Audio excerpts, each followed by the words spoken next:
Good afternoon. The committee will come to order. Without objection, the chair is authorized to declare a recess at any time. Today, the Rules Committee is convening to consider 4 separate measures. As everyone's aware, these were considered in our last meeting. In the interest of the committee's time, we'll move straight to reporting a rule after opening statements.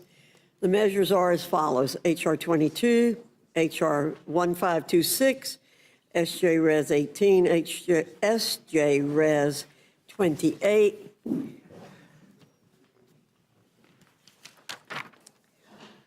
We spent hours discussing this legislation last week, and so for the sake of time, I don't believe we need to rehash all the arguments that were made. I'd like to focus on one issue that led this rule to fail last week, the discharge petition from Representative Luna. The Committee on Rules made efforts to protect this body from a take-it-or-leave-it, all-or-nothing proposal to impose proxy voting, which, while limited, would take us down the slippery slope and return us to the rampant abuse of unlimited proxy voting from members on both sides of the aisle that we witnessed when the Democrats imposed the practice during the COVID era, yet the body felt otherwise. My views on this are abundantly clear given my comments at last week's meetings on the floor and in the media. I never voted by proxy, and I joined a lawsuit brought by then-Leader McCarthy, but the Supreme Court refused to hear the case. With that, I look forward to today's discussion, and I now yield to the ranking member, Mr. McGovern, for any comments he wishes to make. Thank you, Madam Chair. And I've said it before, and I'll say it again. This Republican leadership is running this House of Representatives like an authoritarian regime, iron-fisted, closed-doored, and absolutely terrified of open debate. For those that missed it last week, House Republican leadership lost a rule vote. Why? Because extremists were so threatened by the idea of letting new parents both care for their newborns and represent their constituents through remote voting that they had leadership try to kill Representative Luna's bipartisan discharge petition. Think about that. A supposedly pro-family party worked to block a simple common-sense policy that supports working moms in Congress. It was a move that was unprecedented, and thankfully a majority of members in our chamber pushed back. When he lost the vote, Speaker Johnson sent everyone home, blaming the few Republicans who had the guts to take a stand for family values. And over the weekend, he managed to strong-arm the few holdouts, getting them to back off remote voting for new parents, and instead promising them what is nothing more than a glorified permission slip. It really is quite sad. It's crystal clear that Republican leaders do not care about their own members. They don't care about your ideas, your constituents, or even the rules of the House. If you're not part of their inner circle, your voice doesn't count. Don't just take my word for it. In just 3 months, this majority has rammed through 29 closed rules. 29 closed rules. I'm not a mathematician, but that's almost all of them. Zero opportunity for members to debate improvements or even suggest changes. No discussion, no debate, no nothing. Republican leadership has blocked 94% of all amendments. That includes 100% of bipartisan amendments and even 63% of amendments offered by their own Republican colleagues. Let me say that a different way. Every bipartisan amendment has been blocked, and a majority of Republican amendments have been blocked, and it's only April. And now they're scrambling to dodge accountability on Trump's reckless tariffs. The Senate acted, but here in the House, Republican leadership rewrote the rules of time to avoid a floor vote. They literally changed the definition of a day to prevent a vote on Trump's tariffs. Meanwhile, the country is in crisis. People's retirement accounts are evaporating. Prices are going up. And their top priority is they don't have the courage to debate or vote on the tariffs, so they're changing the rules so they can run and hide. This isn't a functioning House. It's a one-party echo chamber led by a leadership team that doesn't trust its own members to think for themselves. Americans deserve a Congress that debates, that legislates, and that reflects the will of the people, not one that cares only about protecting Donald Trump while the economy heads toward a recession and the country hurtles towards a constitutional crisis. I yield back. The gentleman yields back. The chair will be in receipt of a motion from the gentleman from Virginia, Mr. Griffith. Madam Chair, I move the committee grant S.J. Res. 18 disapproving of the rules submitted by the Bureau of Consumer Financial Protection relating to overdraft lending, very large financial institutions, a closed rule. The rule waives all points of order against consideration of the joint resolution. The rule provides that the joint resolution shall be considered as read. The rule waives all points of order against provisions in the joint resolution. The rule provides 1 hour of general debate, equally divided and controlled by the chair and ranking minority member of the Committee on Financial Services or their respective designees. The rule provides 1 motion to commit. The rule further provides for consideration of S.J. Res. 28, disapproving of the rules submitted by the Bureau of Consumer Financial Protection relating to defining larger participants of a market for general use digital consumer payment applications under a closed rule. The rule waives all points of order against consideration of the joint resolution. The rule provides that the joint resolution shall be considered as read. The rule waives all points of order against provisions in the joint resolution. The rule provides 1 hour of general debate, equally divided and controlled by the chair and ranking minority member of the Committee on Financial Services or their respective designees. The rule provides 1 motion to commit. The rule further provides for consideration of H.R. 1526, the No Rogue Rulings Act of 2025, under a closed rule. The rule waives all points of order against consideration of the bill. The rule provides that the amendment in the nature of a substitute recommended by the Committee on Judiciary now printed in the bill shall be considered as adopted, and the bill as amended shall be considered as read. The rule waives all points of order against provisions in the bill as amended. The rule provides 1 hour of general debate, equally divided and controlled by the chair and ranking minority member of the Committee on Judiciary or their respective designees. The rule provides 1 motion to recommit. The rule further provides for consideration of H.R. 22, the SAVE Act, under a closed rule.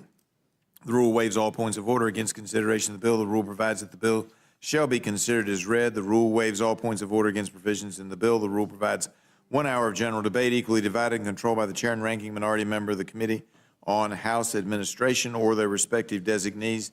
The rule provides 1 motion to recommit. The rule further provides that House Resolution 293 is hereby adopted. Finally, the rule provides that House Resolution 164 is laid on the table.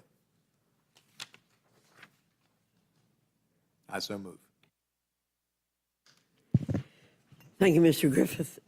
I will take a moment to point out that Speaker Johnson, Representative Luna, and members of this committee have worked tirelessly over the last week to resolve Mrs. Luna's concerns. I'm glad to report that the rule today restores a historic tool of the House, dead pairing, which meets Mrs. Luna's needs and avoids going down an unconstitutional path of proxy voting. This agreement is grounded in existing precedents, practices, and common sense. I thank the gentlelady from Florida, Representative Luna, for reaching this conclusion and helping us resolve this issue. We all know she's well-intentioned and holds fast to her principles. I'm glad she stuck with them even as she sought consensus with her colleagues.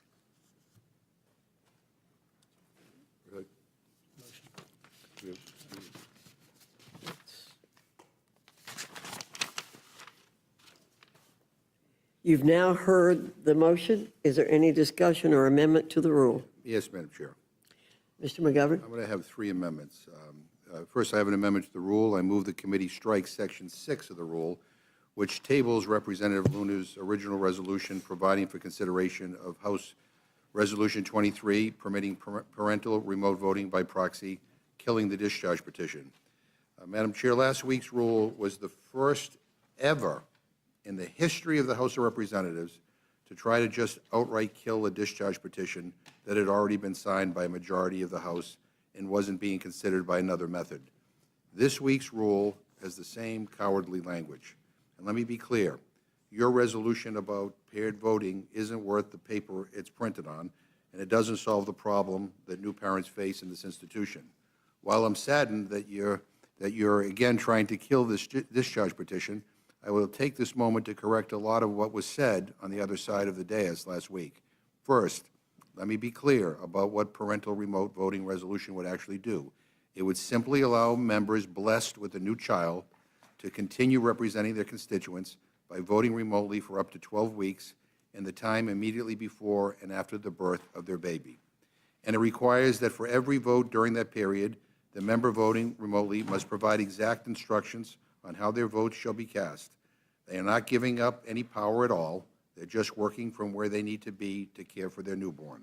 Second, They claim that this is part of some conspiratorial effort to turn Congress into an online workplace where we don't come together in person anymore. Let me be clear. If that's what this resolution did, I would not be supporting it. But of course, that's not at all what this resolution will do. I'm not sure if my colleagues across the aisle have noticed this, but the House is not exactly a group of spring chickens. A couple of members at a time voting remotely out of 435 is not going to change the feel of this institution, especially when the alternative is just them being absent completely. We think it's right to let new moms continue representing the constituents who elected them, without having to make an impossible choice between a newborn and a flight to D.C. Republicans who oppose this resolution would prefer the constituents with a member lucky enough to welcome a new baby just go without representation. And they are right about one thing. That is exactly how it worked in the past. When Representative Luna had her baby last Congress, she had to miss almost 150 votes while caring for him.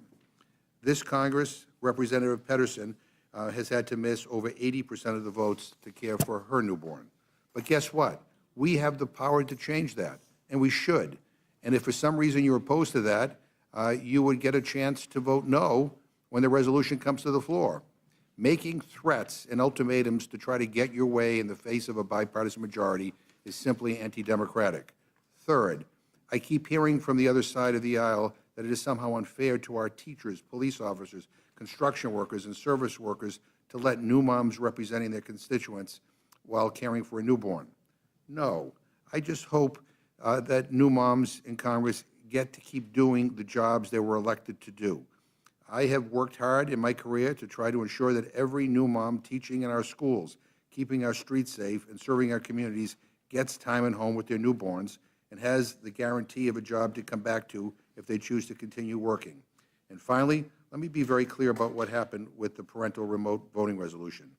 Members worked across the aisle to draft a compromise version of that common sense provision.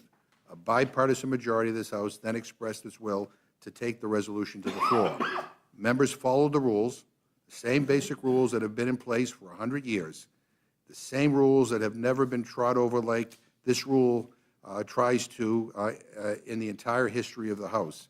Discharge is a very difficult process. It rarely is successful, and when it is successful, it's usually because the Speaker is blocking something that is common sense. That's the case here. The Republican leadership has been silent on one of their members illegally, by the way, voting by proxy from Hollywood. He went to film a comedy show, and he had another member vote for him. And my Republican friends have been silent on that. And Speaker Johnson still hasn't replied to a letter that many of us wrote him asking what he's going to do about that episode, because that is voter fraud. The rules have not been changed to allow for proxy voting. Not one word about that voter fraud, not a single word. But my Republican friends are falling all over themselves to block mothers with newborn babies from continuing to represent their constituents. I think that's shameful. Adopt my amendment and let the discharge process play out as it always has, and let the House decide. I yield back. Is there any further discussion on the amendment offered by Mr. McGovern? Madam Chair. Ms. Leisure-Fernandez, you're recognized. Madam Chair, I also want to speak in favor of the amendment, especially considering what the ranking member has pointed out. A bipartisan group of representatives recognize the importance of allowing this unique circumstance to be accommodated so that new mothers would not risk either their life or the life of their newborn baby when they had to travel to D.C. to participate in important votes. And what happened last week was a demonstration that there was support to allow the discharge petition to move forward, to allow a process that had been adopted by this body, the People's House, for decades, and allow it to play out its course. Let them vote. Speaker, let them vote. Let us vote. Let us decide whether this should happen or not. So this resolution of pairs sort of sounds like we're playing a card game or something, and rather than actually trying to protect women's health and, babies' health, newborns' health. When they are teeny tiny, they cannot get vaccinated.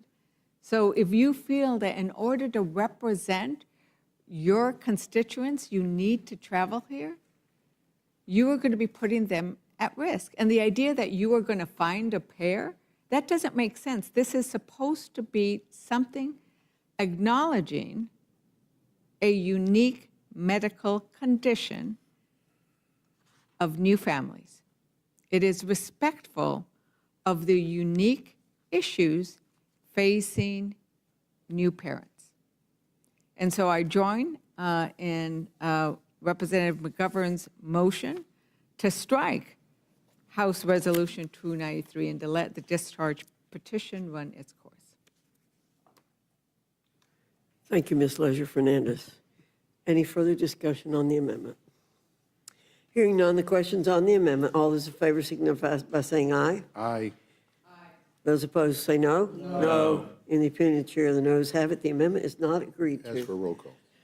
Mr. McGovern requests a roll call, and the clerk will call the roll. Mrs. Fishbach. Mrs. Fishbach, no. Mr. Norman? No. Mr. Norman, no. Mr. Roy? No. Mr. Roy, no. Mrs. Houchin? Mrs. Houchin, no. You don't have. Mr. Langworthy? Mr. Scott? No. Mr. Scott, no. Mr. Griffith? No. Mr. Griffith, no. Mr. Jack? No. Mr. Jack, no. Mr. McGovern? Aye. Mr. McGovern, aye. Ms. Scanlon? Mr. Neguse? Ms. Leisure-Fernandez? Ms. Leisure-Fernandez, aye. No. Madam Chair, No. The clerk will report the total. 2 yeas, 8 nays. The noes have it. The amendment is not agreed to. Madam Is there further discussion on the, Madam Chair, I have an amendment to the rule. I move the committee strike Section 5 of the rule, which deems as adopted Representative Luna's resolution on paired voting. Madam Chair, I have to say this so-called deal on paired voting is a trick, and I hope Representative Luna didn't get fooled into thinking that this was anything substantial. We have gone from new moms and dads having an actual vote to having a glorified permission slip, a very official way of saying you're missing the vote. And you're deeming it. So we won't even have a chance to debate and vote on it separately on the floor. So let me try to explain it right now. Let's say a Democratic member is going to have to miss votes. And this isn't specific to members who had a baby, by the way. They tell our cloakroom that they'd like to pair with someone on the other side. Our cloakroom confers with the Republican cloakroom, who say that they have a member who is also absent and would like to pair their vote. The pair is announced during the vote and in the congressional record. Theoretically, because they're on opposite sides and both missed the vote, they canceled each other out. Does that seem like that it's equivalent to voting? This is the same language that used to be in the House rules, but it was deleted 25 years ago in favor of the slips members can fill out explaining how they would have voted because that's a better system. You can't make this stuff up. And let me quote from the 106th Congress Rules Package debate. The practice of pairing would be eliminated in favor of the more certain system of putting a statement in the record as to how the member would have voted, which appears immediately after the vote, end quote. So we've gone from an actual vote that can make a difference to an extremely official and outdated way of announcing you miss votes along with another member. This is nothing more than a fig leaf to allow the Republican majority to do what they always do, cave to the demands of the Freedom Caucus. We can take a couple of lessons from this. First, the Republicans don't care about making it easier for young parents to be in Congress. Second, and I'm speaking specifically to members of the Republican conference here, your leadership does not care about the rules of the House. They do not care if you did everything right to build support for your idea and bring it to the floor under rules that have been in place for almost a century. They will make things up about you. They will bully you and your allies into having to accept absolutely nothing, and they will force you to treat it like it's a victory, all because they can't stand up to the Freedom Caucus. This is an embarrassing capitulation that should be struck from the rules so we can keep our focus on the effort to get new parents a real vote here. I yield back. Gentleman yields back. Is there any further discussion on the amendment? Hearing none, the question's on the amendment. All those in favor signify by saying aye. Aye. Those opposed say no. No. In the opinion, Chair, the noes have it. The amendment is not agreed to. I'll ask for a roll call. Mr. McGovern requests a roll call. The clerk will call the roll. Mrs. Fishbach? No. Mrs. Fishbach, no. Mr. Norman? No. Mr. Norman, no. Mr. Roy? No. Mr. Roy, no. Mrs. Houchin? No. Mrs. Houchin, no. Mr. Langworthy? Mr. Scott? No. Mr. Scott, no. Mr. Griffith? No. Mr. Griffith, no. Mr. Jack? No. Mr. Jack, no. Mr. McGovern? Aye.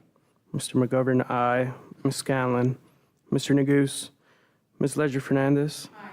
Ms. Ledger-Fernandez, aye. Madam Chair? No. Madam Chair, no. The clerk will report the total. 2 yeas, 8 nays. The noes have it. The amendment is not agreed to. Mr. McGovern? I said I had three. I'm going to stick with two, but I don't know whether Ms. Madam Chair? Ms. Ledger-Fernandez, you recognize. Madam Chair, I have an amendment to the rule. I move to add a new section to the rules stating that House Resolution 211 is amended by striking Section 4. This amendment shall take effect as of included in the adoption of House Resolution 211.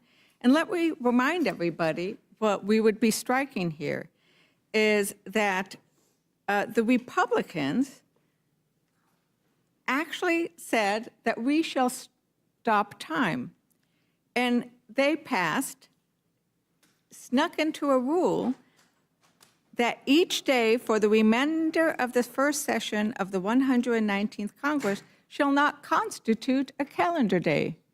And they did this because when Trump imposed the tariffs on Mexico and Canada, they didn't want to have a vote on whether or not those tariffs were consistent with the emergency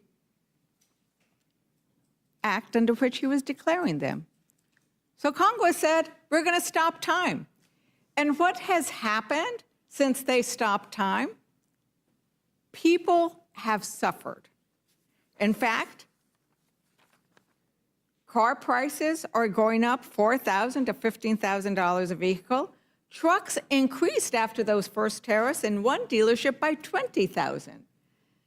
And so while Congress thinks it stopped time because it is too afraid to vote yes or no on the tariffs, and if you believe the tariffs are a good thing, then exercise your constitutional responsibility and vote for them. But don't stop time to say we shall never, ever address this or not, because people are hurting. And so Trump keeps utilizing that same act to have this trade war that we are now engaged in, where he is tanking and destroying our economy. The stock market has plummeted as if though we're in a pandemic, but the only thing that we are suffering from is Trump's tariffs. And it is up to this body to exercise its constitutional duty and vote whether or not you support those tariffs. Don't hide it in a rule. Don't pretend we can stop time. Don't allow the president to just go golfing while people's 401ks and retirement are disappearing. And so my amendment would say, no, time has not stopped. And so resolutions that should come to the floor to be able to be voted on, that were properly submitted, the clock would tick-tock, and we'd be able to vote on those. And so it's in some senses, a simple amendment, acknowledge that we are not time travelers, and that we do not have the power to stop time, but we do have the power to vote on whether Trump's tariffs that he imposed on Canada and Mexico are appropriate. So with that, I yield back, Madam Chair. Thank you, Ms. Ledger-Fernandez. Is there any further discussion on the amendment? Hearing none, the question is on the amendment. All those in favor signify by saying aye. Aye. Those opposed say no. No. In the opinion of the chair, the noes have it. The amendment is not agreed to. Ms. Ledger-Fernandez requests a recorded vote. The clerk will call the roll. Mrs. Fishbach? No. Mrs. Fishbach, no. Mr. Norman? No. Mr. Norman, no. Mr. Roy? No. Mr. Roy, no. Mrs. Houchin? No. Mrs. Houchin, no. Mr. Langworthy? Mr. Scott? No. Mr. Scott? Mr. Langworthy said no. Mr. Griffith? No. Mr. Griffith, no. Mr. Jack? No. Mr. Jack, no. Mr. McGovern? Aye. Mr. McGovern, aye. Ms. Scanlon? Mr. Neguse? Ms. Ledger-Fernandez? Aye. Ms. Ledger-Fernandez, aye. Madam Chair? No. Madam Chair, no. The clerk will report the total. 2 yeas, 9 nays. The noes have it. The amendment is not agreed to. Is there further discussion on the amendment? On the amendment? On the motion. I could talk more about the amendment that just failed, because what everybody just voted for is to say that they are in favor of the tariffs moving forward, because they're unwilling to actually take a vote on the floor of the House to protect the American people from the tariffs. Do you have a motion, Ms. Ledger-Fernandez? I do have another motion, Madam Chair. Okay. Madam Chair, I have an amendment to the rule. And the amendment is? I move the committee make an order amendment number 21 to H.R. 22 offered by myself. And that Republicans keep saying, this is to the SAVE Act, Republicans keep saying that with that bill would not disenfranchise anyone. The reality is that it would indeed make it harder for people across this country to register to vote. Its impact would be particularly hard on married women. It would have more obstacles for married women's ability to register to vote. They need to have both a birth certificate, a passport, a marriage license. They would have to make multiple trips to their, where they get their, who knows where they're, like who all? I mean, if we went around this dais and said, do you know where your birth certificate is? Do you know where your passport is? Do you know where your marriage license is? They are going to be placing a higher burden on women just to be able to register to vote. They're going to be making it more expensive on women who will have to secure more documents. So my amendment, similar to what we did last week, would make it easier on married women to register to vote. If you really want to make it easy for married women to register to vote, vote in favor of my motion. Any further discussion on the amendment? Hearing none, the question's on the amendment. All those in favor signify by saying aye. Aye. All those opposed say no. No. In the opinion of the chair, the noes have it. The amendment is not agreed to. Is there any further discussion or amendment? Hearing none, hearing no further discussion, the question's on the motion from the gentleman from Virginia. All those in favor signify by saying aye. Aye. Those opposed say no. No. In the opinion of the chair, the ayes have it. The motion is agreed Ask for a to. roll call. Mr. McGovern's asked for a roll call. The clerk will call the roll. Mrs. Fishbach? Yes. Mrs. Fishbach, aye. Mr. Norman? Aye. Mr. Norman, aye. Mr. Roy? Aye. Mr. Roy, aye. Mrs. Houchin? Aye. Mrs. Houchin, aye. Mr. Langworthy? Aye. Mr. Langworthy, aye. Mr. Scott? Aye. Mr. Scott, aye. Mr. Griffith? Aye. Mr. Griffith, aye. Mr. Jack? Aye. Mr. Jack, aye. Mr. McGovern? No. Mr. McGovern, no. Ms. Scanlon? Mr. Neguse? Ms. Ledger-Fernandez? No. Ms. Ledger-Fernandez, no. Madam Chair? Aye. Madam Chair, aye. The clerk will report the total. 9 yeas, 2 nays. The ayes have it. The motion to report is agreed to. Accordingly, I'll be managing this rule for the majority. And I'll be doing it for the And minority. Mr. McGovern will manage for the minority without objection. Madam Chair, okay, do we have, no, are we going to meet tomorrow again? Do we know? Do we have any? We will see, Mr. McGovern. Okay. Without objection, the committee is adjourned.